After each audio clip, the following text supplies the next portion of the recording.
we all eat every day, and since we're in college, we probably eat a lot more now than we ever have before. But according to a recent study done by the Food and Drug Administration, over 38% of college students don't know how to cook basic foods. So today, I would like to inform all of you how to make my favorite food, well, one of my favorite foods, which is cupcakes. And I've been making these cupcakes for a lot of years because they're really fun and they're really easy to make. But most people wouldn't expect them to be easy, so you can really kind of impress people with them. And they're vanilla cupcakes, but they have a tie-dye color, and then they're topped with a buttercream frosting. Today I'm going to discuss how to prepare the batter, and then how to add the color and the tie-dye effect to the batter, and finally how to bake and finish the cupcakes. Okay. To begin, you just want to make a vanilla cupcake or a vanilla cake batter. Usually I prefer to use the one on this screen. And this recipe can be found at www.sweettopia.com, but really you can just use any vanilla batter that you prefer. Also, if you want to save time and money, you can use box cake mixes, which is what I used to make the cupcakes I made for you today. If you do decide to make them homemade, there are a few things that you should keep in mind. First off, when you make homemade cupcakes, it's important that all your ingredients are at room temperature. In order to get ingredients at room temperature, you can set them out on the counter an hour to an hour and a half before you need to use them. Or if you don't have that much time, you can put eggs in a bowl of warm water, or butter. You can slice it really small and just set it out about 15 minutes before you need it.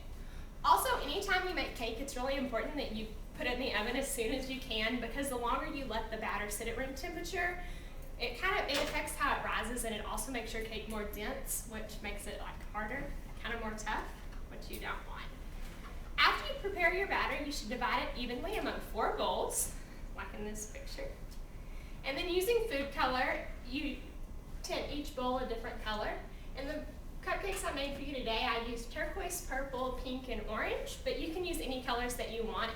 Just keep in mind that it's smart to use colors that really contrast each other so that when they're finished, you can see the difference of colors.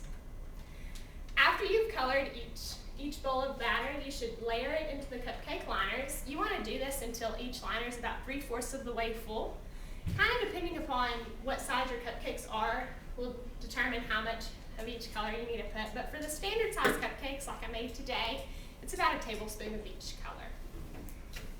Next, you need to take a toothpick and swirl the colors together. This is probably the trickiest step because if you swirl it too much, it just makes them turn brown. But if you don't do it enough, it's not really a tie-dye cupcake at all. And then it's also important to use a different toothpick on each one, or to just clean your toothpick off each time, because then it just makes the colors mix how you don't want them to. After you've done this, you'll just want to bake the cupcakes according to the original recipe you used, and after you take them out of the oven, they should resemble the one on the screen. After you remove them from the oven, you should just leave them in the cupcake pan for about 10 minutes. This is something you should do anytime you make any type of cupcake. And then after that, just take them out and you can place them on the countertop or on wire cooling racks until they're completely dry or completely cool before you'll want to put the icing on them. And if you do put icing on them before they're cooled, it will just melt and be a mess. So don't ever do that. You're going to finish the cupcakes by topping them with icing. The cupcakes I made for you today, I just used a white buttercream icing, but you can use any flavor or color of icing that you prefer.